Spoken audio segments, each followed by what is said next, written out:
Komitmen kami terhadap ketahanan pangan, kedaulatan pangan, swasembada pangan, meminta agar dari 100% tadi anggaran dana desa itu setidaknya 20% untuk ketahanan pangan. Nanti semua produk, katakanlah cabai, mungkin ada buah semangka, buah jambu, atau apapun, salak, pepaya, semua itu nanti dipasarkan melalui digital. Ya. Itu konsepnya, tidak ada pilihan. Betul. Ada barang yang tidak ada kepastian kapan dikirim, berapa jumlahnya, nggak dibeli. Akhirnya mereka beli ke Vietnam. Nah, ini PR kita. Iya. Nah, supaya jangan beli ke Vietnam, ke Thailand, ke negara lain, beli dari Indonesia. Jangan sampai kita ini sebagai sebuah bangsa, kita yang punya tanah, kita yang punya bibit, kita yang nanam, kita yang nyirap piara, kita yang mengurus supaya tidak kena hama, sampai bertahun-tahun dilakukan. Panen kita yang petik, kita jual, tapi dengan harga yang murah.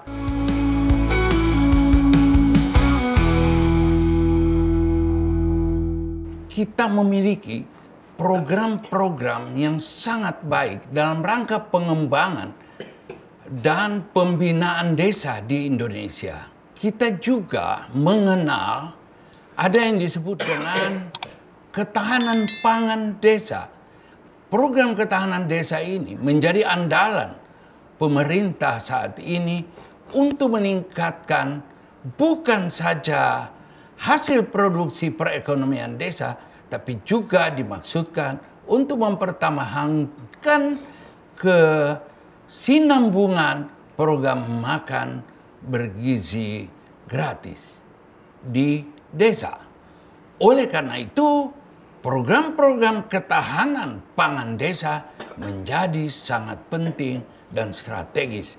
Malam ini kami sudah bersama Bapak Wakil Menteri Kementerian Desa dan Pembangunan Desa Tertinggal dan Transmigrasi di kantor kementerian.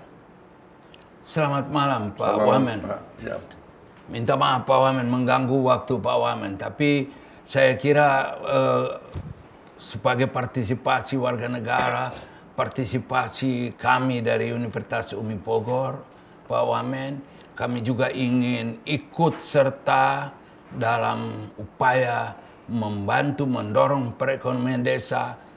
Seperti diketahui Pak Wamen, Universitas Umi Bogor itu memang memiliki visi dan misi spesifik, yaitu ikut dalam membangun perekonomian desa, mendorong industrialisasi desa, mendorong digitalisasi desa, dan juga mendorong ketahanan kesehatan di desa, Pak Wamen. Oleh karena itu, malam ini terima kasih atas kesediaan waktu Pak Wamen. Sebetulnya saya ingin menanyakan atau ingin sedikit keterangan dari Pak Wamen tentang rencana pemerintah dengan program-program Astakarya ini, khususnya tentang pembangunan ketahanan pangan masyarakat desa. Monggo Pak. Ya, terima kasih Pak. Jadi yang pertama saya tidak merepotkan ini. Hari ini justru sangat senang, sangat bangga dan bersyukur Bapak dan jajaran kampus Umi Bogor proaktif ya, untuk bisa diskusi dialog dengan Kementerian Desa. Bahkan lebih dari itu yang juga membanggakan, kampus Umi Bogor sudah lebih dulu ya, juga punya konsentrasi membuat perencanaan dengan niat baik, bahkan aksi nyata, yaitu terlibat aktif dalam pembangunan desa-desa di seluruh wilayah Indonesia, mungkin khususnya di Jawa Barat di Bogor, terutama Kabupaten Bogor. Itu sangat membanggakan, dan justru inilah salah satu konsentrasi daripada Kementerian Desa, karena memiliki keterbatasan kami membutuhkan dukungan dari semua pihak, tidak kecuali dari kampus-kampus di seluruh Indonesia. Jadi memang kalau bicara desa, masalah kita ada 3 masalah besar. Yang pertama adalah masalahnya desa secara umum masih memiliki keterbatasan terkait kualitas sumber daya manusia. Mulai dari kepala desa, perangkat desa, dan masyarakat desa secara umumnya. Belum seluruhnya ya, memiliki kualitas yang sangat baik, belum. Ya. Secara umum masih perlu terus ditingkatkan. Kemudian kedua, permasalahan di desa adalah masalah belum memadai adanya infrastruktur desa itu sendiri. Ya. Ini juga masih menjadi kendala. Di antaranya belum semua memiliki jalan desa yang baik, irigasi, waduk, embung, dan sebagainya. Juga masih ada lebih dari 3.000 lebih desa yang belum mendapatkan aliran listrik, lebih dari 23.000 desa yang belum punya akses internet, dan sebagainya. Masih ada 6.100 desa tertinggal, Pak Wamen. Betul, bahkan 10.000. Hampir 10.000 desa tertinggal dan sangat tertinggal. 14% dari 75.265 desa. Ini masalah kita. Jadi kita akan segera atasi. Sekalipun memang pemerintah sejak Undang-Undang Desa dilahirkan, setidaknya 10 tahun terakhir ini anggaran APBN yang dikucurkan untuk 75.265 desa selama 10 tahun ini tidak kurang dari 610 triliun. Kurang lebih seperti itu. Banyak memang yang sudah dibangun melalui anggaran tersebut, di mana tahun ini 2025 dana desa itu yang dikucurkan APBN itu sebesar 71 triliun. 71 triliun. Untuk 71 triliun untuk 75.265 desa. Tidak mengalami restrukturisasi atau efisiensi itu? Tidak mengalami efisiensi maupun restrukturisasi anggaran. Jadi sampai hari ini masih utuh, 100% berdasarkan kesepakatan dengan pemerintah DPR tahun lalu, zaman Pak Jokowi diketok, dan sekarang di era Pak Prabowo melaksanakan pembangunan dana desa tersebut melalui dana desa. Kemudian juga di setiap desa itu dari anggaran 71 triliun itu kurang lebih setiap desa ada yang dapat 700, 800 bahkan sampai 1,5 miliar per desa per tahun. Ini kurang lebih ya. Nah, jadi inilah komitmen pemerintah yang luar biasa sejak hadirnya Undang-Undang Desa itu tersendiri. Nah, jadi dana inilah yang digunakan oleh kepala desa, perangkat desa dengan seluruh komunitas desa termasuk warga desa. Jadi mereka juga melalui proses anggaran yang tahun ini akan diserap, digunakan, itu harus melalui APBDes. APBDes, ya. Jadi APBDes yang disahkan di akhir tahun lalu. Nah, jadi sekarang seperti itu kondisinya. Dan alhamdulillah tidak ada efisiensi. Nah, namun memang kami, Pak Menteri mengeluarkan Permendes terkait alokasi dana desa. Komitmen kami terhadap ketahanan pangan, kedaulatan pangan, swasembada pangan, meminta agar dari 100% tadi anggaran dana desa itu setidaknya 20% untuk ketahanan pangan. Ketahanan pangan, Pak. Tidak boleh kurang dari 20%, boleh lebih malah. Ketahanan pangan.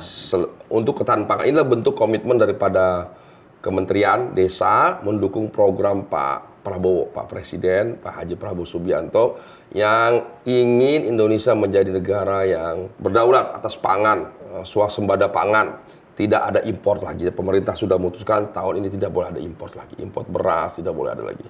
Impor jagung, gula, dan sebagainya. Ini sedang diupayakan. Terus kami dari Kementerian Desa mendukung sepenuhnya.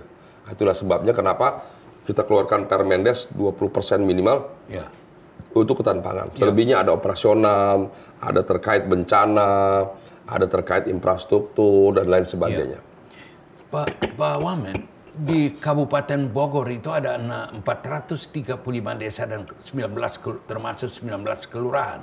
Itu jumlah penduduknya kurang sedikit 6 juta, Pak. Kurang beberapa puluh ribu, 6 juta orang. Sebetulnya sangat potensial, Pak, untuk dikembangkan. Letaknya yang relatif dekat dengan Jakarta, itu sebetulnya sangat strategis untuk mengambil keuntungan ini, Pak. Itulah sebabnya kami dari Universitas Umi Bogor siap sebetulnya, Pak, untuk memberikan pendampingan dalam rangka pemberdayaan desa, khususnya dalam pengembangan ketahanan pangan desa ini. Tadi Pak Wamen sudah menyebutkan mengenai upaya-upaya konkret, sistematis, dan terencana untuk tidak impor, termasuk jagung, Pak ya. Sebetulnya Bogor itu punya daya tahan kuat untuk tanaman jagung. Nah, kami juga punya program-program, Pak Wamen, yang sebetulnya ingin kami sampaikan pada kesempatan ini kepada Pak Wamen bahwa program-program ini kalau dilaksanakan, taruhlah di sebagian desa yang ada di Kabupaten Bogor, Itu hitungan kami, Pak, minimal 3,5 triliun setahun, Pak. Itu minimal, Pak. Sampai 4,5, 4,6 triliun per tahun. Artinya, Pak, ketahanan pangan desa ini, Pak, dapat juga menjadi landasan untuk membuat perekonomian desa itu maju, Pak. Perekonomian desa, industrialisasi desa itu maju. Selain itu, Pak Wamen, kira-kira bagaimana pandangan kementerian, Pak, terhadap digitalisasi desa, Pak? Desa itu tersentuh tadi menyebutkan internet dan sebagainya. Itu bagaimana, Pak? Ya, jadi sesuai dengan perkembangan zaman dan teknologi, setiap negara, bangsa, bahkan setiap pribadi tidak bisa lagi terhindar dari apa yang namanya digitalisasi, ya. Jadi Kementerian Desa juga mendorong agar desa-desa seluruh Indonesia sudah harus digital. Bahkan ada desa-desa digital. Ya, jadi semua nanti kita akan perbaiki, tingkatkan, sempurnakan semua aplikasi yang ada selama ini 10 tahun terakhir ini. Kan juga kita akan sempurnakan menjadi super app. Jadi tidak boleh lagi nanti semua ini harus melalui online, ya. Kalau uang itu istilahnya harus cashless lah. Jangan lagi ada tunai, kira-kira begitu. Maksud Pak Wamen ini dalam rangka pelayanan, Pak? Betul. Pelayanan pada masyarakat? Iya. Oke. Jadi digital itu semua, program itu nanti harus digital, ya. Jadi nanti semua produk, katakanlah cabai, mungkin ada buah semangka, buah jambu, atau apapun, salak, pepaya, semua itu nanti dipasarkan melalui digital. Ya. Itu konsepnya, tidak ada pilihan. Betul. Sehingga nanti siapapun, beberapa minggu lalu ada dari Cina datang ke sini, ke Lampung mau beli pisang umpamanya gitu. Nanti ke depan nggak perlu datang fisik lagi, cukup melalui online, melalui program digitalisasi. Jadi semuanya sudah sangat tinggi teknologinya. Ini yang terus kita kembangkan, kita sempurnakan. Terkait juga nanti terkait digitalisasi itu sekarang memang semua sudah kita punya Pusdatin, pusat data dan informasi. Melalui program digitalisasi kita akan sempurnakan yang ada ini. Jadi menjadi super app tadi yang saya sampaikan. Jadi setiap desa itu akan diketahui secara detail. Potensinya apa, masalahnya apa.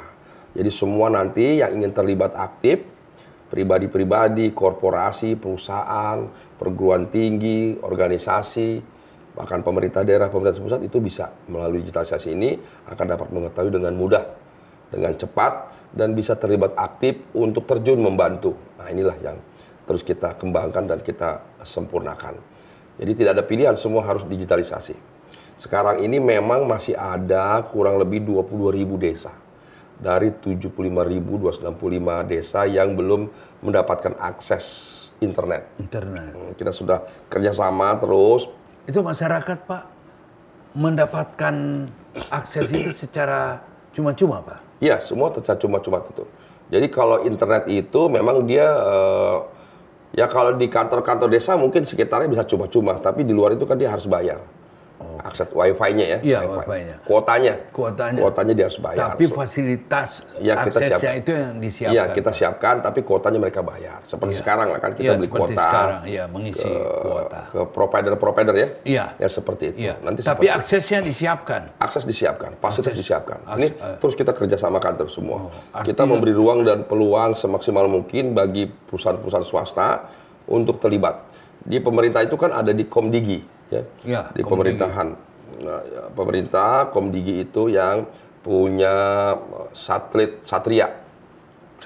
Iya. Melalui Badan Bakti itu, institusinya yang membawahi terkait internet itu yang bertugas. Ada kemajuan itu dari jumlah desa itu. Jumlah terus selalu maju, makanya sekarang tinggal 22.000. 22 yang belum. Dari, tapi dari 75.000 sekian. Dari 72.000 yang belum mendapatkan akses internet secara memadai.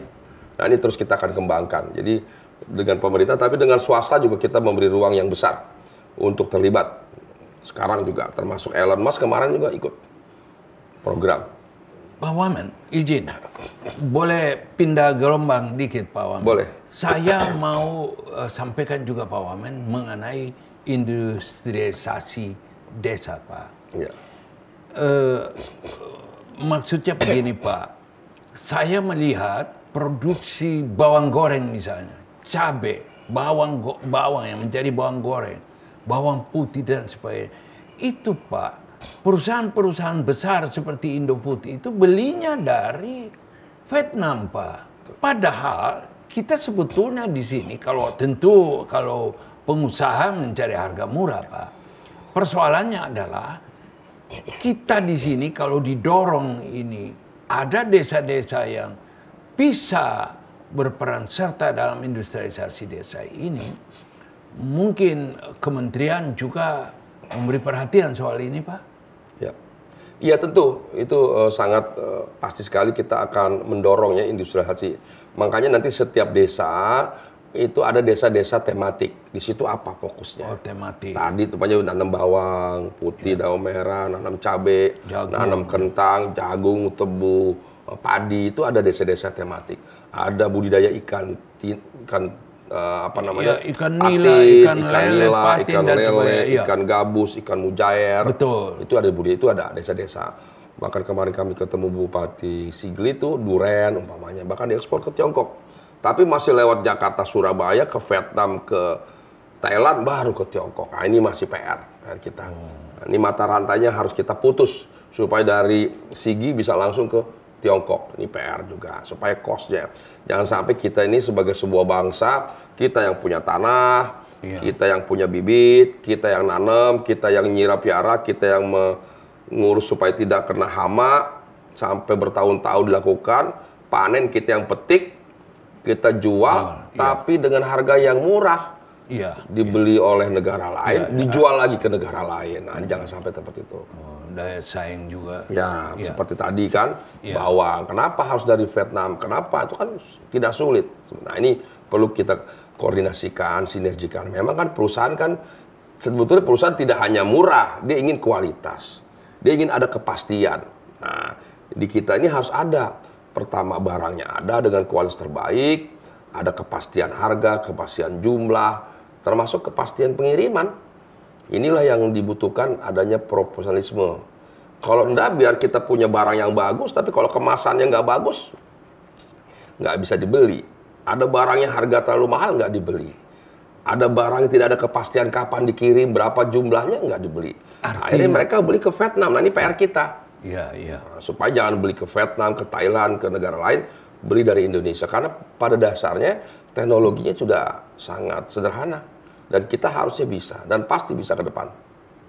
Terkait dengan apa yang baru saja Pak Wamen sampaikan, saya melihat kuncinya itu ada pada sumber daya manusia. Betul. Pak. Bagaimana Bapak melihat sumber daya manusia di pedesaan? Upaya-upaya apa yang perlu dilakukan secara bersama-sama agar sumber daya pedesaan ini relatif sama dan tentu secara tematik ada yang memang meningkat. Ya memang sekarang ini kita melihat Pak Menteri keliling, saya dan lain-lain jajaran di sini ke desa-desa, melihat desa-desa tematik. Apa kelebihannya? Jadi kita akan lihat kemarin di Kutai itu ada satu desa, desa sawit. BUMDes itu punya keuntungan setahun sampai 28 miliar. Pak Menteri kemarin sampai membagikan traktor, tidak kurang dari 67 traktor. Padahal di situ belum ada listrik. Nah, mereka mengusahakan sendiri. Dan itu berhasil. Nah, hal seperti ini kita pelajari, kita akan replikasi ke untuk desa-desa lainnya. Desa lain. Semua seperti itu. Jadi kita lihat ada desa nanas, desa melon, dan sebagainya. Betul. Jadi kita sedang terus diskusikan bagaimana ini dapat dilakukan di desa-desa lainnya. Inilah yang terus dilakukan oleh Kementerian Desa dan Pembangunan Daerah Tertinggal. Desa dengan kelebihan masing-masing. Sekalipun memang mungkin desa itu kan turun-temurun dari buyut, dari kakeknya, orang tuanya di situ. Mengerjakan apa, mengerjakan itu apa, terus diikutin terus. Yang seperti ini akan kita dalami lagi. Apa yang menyebabkan desa ini menjadi desa melon, cabai? Apa faktor keturunan, atau faktor cuaca, faktor tanah, atau faktor kualitas orang, atau apa? Nah, keharapan kita semua ini link and match-nya terjadi dengan baik, sempurna. Memang kita cari kualitas tanah yang terbaik, SDM-nya siap, bibitnya ada, dan termasuk pemasarannya. Jadi harus end to end. Jangan sampai nanti produknya ada, bagus, banyak, nggak ada yang beli. Kasihan masyarakat. Kasihan. Terakhir Pak Menteri. Pak Menteri, ini kan warga masyarakat desa ini kan harusnya sehat juga Pak Menteri. Biasanya puskesmas atau layanan-layanan umum kesehatan atau public services itu ada di ibu kota kecamatan. Untuk desa-desa yang relatif jauh dari ibu kota kecamatan, itu biasanya ada kendala dalam pelayanan kesehatan. Apakah tidak sebaiknya Pak Menteri, Pak Wamen, insya Allah Menteri, desa-desa yang relatif jauh dari ibu kota tempat adanya pusat-pusat pelayanan kesehatan ini diberi kekuatan. Desa-desa yang jauh ini Pak, yang perjalanannya lebih dari 2 jam misalnya, itu diberi kekuatan sebagai pos-pos desa kesehatan atau pos-pos kesehatan yang di sana misalnya ada perawat Pak, ada bidan, sehingga masyarakat desa itu juga merasa aman Pak kalau ada petugas kesehatan di sana. Saya kira itu betul sekali ya. Kami sudah juga ketemu rapat dengan kementerian terkait, termasuk Kementerian Kesehatan, untuk memastikan pelayanan kesehatan hadir di desa-desa. Ya. Tidak selama ini hanya dengan bidan, dengan 1-2 dokter yang ditugaskan, tapi kita ingin menghadirkan pelayanan kesehatan yang prima di setiap desa. Kami sudah koordinasikan dan Kementerian Kesehatan akan terus, dan kami juga melalui dana desa ini, perangkat desa juga ingin memastikan adanya fasilitas atau pelayanan kesehatan yang baik, yang prima bagi seluruh masyarakat desa ini. Termasuk tadi pagi kita juga membuka acara Rakornas FKBM ya, forum koordinasi pendidikan masyarakat. Informal, itu juga sama di bidang pendidikan. Ya, itu baik juga. Itu juga kita sama. Kemarin kami juga rapat dengan Kementerian Kesehatan, saya juga dengan Pak Wamen Kesehatan juga ketemu juga, sedang juga memperluas peningkatan jumlah daripada kader-kader kesehatan di setiap desa. Jadi semua kita dorong posyandu dengan segala kelebihannya yang ada di setiap desa, bahkan di setiap RW, bahkan ada di setiap RT, terus kita dorong. Begitu juga pelayanan-pelayanan lain. Jadi kita akan hadirkan kesehatan yang terbaik di setiap desa. Ini terus kita upayakan. Pendidikan, kesehatan, pangan. Bagaimana pelibatan universitas Pak di dalam program-program pemberdayaan desa Jadi seperti yang sudah kami sampaikan, kita ini punya PR yang besar. Ada 75.265 desa. Ya, tidak bisa dikerjakan oleh Kemendes sendiri. Tidak cukup dengan dana yang ada. Untuk itu kita akan melibatkan yang pertama, mensinergikan KL, kementerian lembaga dengan anggaran yang ada, agar lokus titik sasar di desa ini lebih tepat sasaran, lebih dapat meningkatkan produktivitas, memperluas lapangan pekerjaan dan sebagainya, meningkatkan pertumbuhan ekonomi dan sebagainya. Kemudian kedua, kita juga kemarin sudah MOU dengan UI dan nanti dengan ITB, UGM, IPB dan kampus semua termasuk UMI. Nanti semua kampus kita akan kerjasama. Selama ini banyak kampus-kampus seperti UMI sudah berbuat. Nanti kita akan sinergikan jadi satu model bagaimana kelibatan kampus-kampus di seluruh Indonesia nanti dari Aceh sampai Papua itu harus peduli desa, harus membangun desa, harus hadir untuk desa. Jadi nanti semua kampus, kemarin kita udah MOU dengan UI agar menyempurnakan role model yang ada sekarang supaya bisa direplikasi oleh kampus yang lain. Kampus lain juga silakan nanti sampaikan konsepnya. Setiap kampus itu harus punya desa binaan. Bahkan setiap fakultas harus punya desa binaan. Bahkan kemarin saya agak ekstrim, setiap jurusan di kampus juga punya desa binaan. Supaya mereka punya tanggung jawab. Saya sampaikan bahkan jurusan sastra Rusia pun yang nggak ada hubungan dengan desa, saya minta punya desa binaan. Setidaknya di jurusan sastra Rusia itu ada mahasiswa, ada dosen yang secara umum kualitas keilmuannya, pendidikannya rata-rata di atas kemampuan masyarakat desa umumnya. Itulah kita libatkan semua jurusan agar membina desa. Bagus sekali Pak. Ya, itu juga bagian dari Tridharma perguruan tinggi Pak, pengabdian. Saya kira terima kasih banyak Pak Wamen atas waktu dan isi pikiran yang begitu baik. Kami sebagai universitas yang memang visi dan misi kami hanya untuk pedesaan, memang sangat gembira dengan penyampaian malam ini. Insya Allah kita akan ikut terus mendukung, membantu, dan supporting yang tidak pernah berhenti untuk pembangunan desa, Pak. Terima kasih atas kesempatannya. Sukses selalu juga buat Umi. Ya, makasih. Assalamualaikum warahmatullahi wabarakatuh.